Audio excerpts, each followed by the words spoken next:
Pemimpin gereja satanik ini bertobat ketika dia melihat sosok Tuhan Yesus. Kita dengar kesaksiannya, cerita singkatnya seperti apa, langsung aja.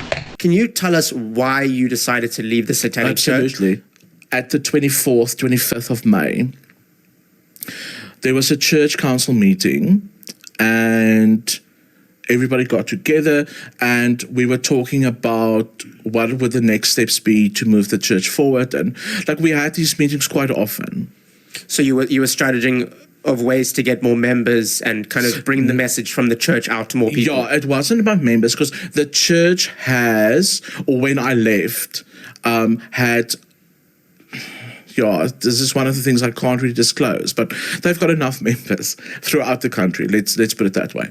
So they said, we need to do a ritual here, either 8 people, like just the management and the council with you, or why don't you try this by yourself and let us know what you saw? Because I've done that throughout the last 2 years, a lot for the South African Satanic Church. To see... To do a ritual to see what? Well, not a ritual, so this is the part. So it's like it was doing readings using different methods of divination to see what is the next thing we need to do to get this thing bigger and more. So they said... Instead of doing like, you know, your little cards and blah, blah, blah, why don't you do, there's a ritual, why don't you do that ritual? And I say to them, okay, but that ritual, and because I've read about it and I've studied a lot of the symbols in the ritual and stuff, and I said, that is invoking, that would be me invoking a demonic cluster. A demonic cluster is a group of certain demons that has a certain principality. And I've never done that. I just want to say that as well. So I've never actually worked with demons and rituals, and certainly there's other people who do. I know for a fact. So I was a bit resistant, but I'm like, okay, cool. If this is what we need to do, and if I'm going to benefit from it. So I said, okay, if this benefits me in that way, I'll do it. I will open myself up to the spirit world, to a place that I've never gone. Because I've always never felt like I want to go that deep into it. Because I have the ability, so why do I need to? But I said, okay, I'll do this ritual. So I started doing the ritual by myself. And I did the first part of it. And then suddenly... Yeah, it was there, like in front of my face. And Who was there? Jesus. And because I've never believed in Christ up to that point. And being extremely scientifically minded and an atheist and all of those things, I said, no, like this is either a demon playing a trick with me, or I am hallucinating. Like I was scared. I honestly was scared because I thought, if this is Jesus, I am in trouble. And I said to him, I'm scared. Sorry. And he flooded me with love, with so much love. And I said to him, but I don't believe it. I can't believe this because I've looked for this my whole life. And he said, well, you've never opened yourself up for it. And I realized, yes, this was the first time I've opened myself up that much to the spiritual world.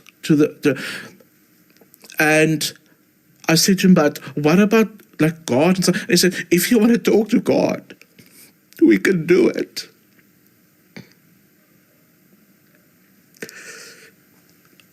And I was so exhausted. I can't tell you, and I can't quantify it, or I can't tell you this is how long it lasted, or I can't remember. But I remember I was exhausted. I was so drained, and I almost didn't have the energy. And I remember also I fell to the floor because it was too much. The energy in this space was so intense, and that love, and it encompassed like everything. And I remember I got up and I locked up everything at the church building, and I went to my car, and I smoked 2 cigarettes, and I drove home, and I kind of like, I was trying, and it was very late at night, and I was trying to like figure this out and reason it out, and I went to bed, and the next morning I woke up, and you know what? There was a sense of 2 things. I was very at peace, and it's like everything went quiet, like the world went quiet, and I realized that my life, this was the end of May, will never be the same again.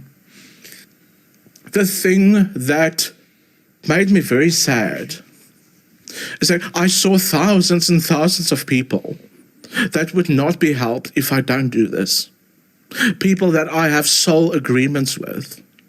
Do you understand? So when I was involved with Satanism, people were scared to come to me, people that I'm supposed to help. So They were scared to ask for the help because they were intimidated by you and your beliefs. Yes. And that's why I left the South African Satanic Church. That's why I resigned. Mungkin cerita kita beda-beda, cerita beliau juga berbeda. Puji Tuhan banget. Tuhan itu nyata, Tuhan Yesus itu nyata.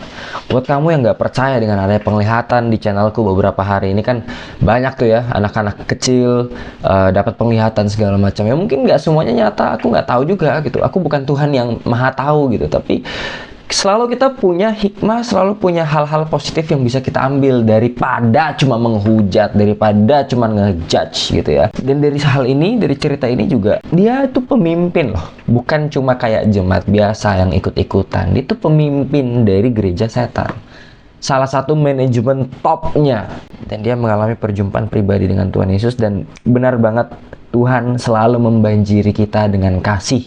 Dia pengen banget, bukan kita yang kepengen. Kalau kamu berasa kamu kepengen banget, aduh rindu banget sama Tuhan, Tuhan jauh lebih rindu. Tapi sometimes kita yang nggak mau, kita yang nggak buka diri kita ke dia. Kita cuma bikin dia jadi kayak security, jadi kayak pembantu yang nanti kalau kita udah nggak bisa apa-apa, baru kita datang ke dia. Itu penyakitnya kita manusia. Kita lakukan dulu semua sendiri. Oh ini begini. Sukses. Oh karena gua. Semua karena gua. Kita lupa sama yang namanya Tuhan. Pas susah datang ke Tuhan. Tuhan kok begini sih? Tuhan kok begitu? Tuhan tolong dong.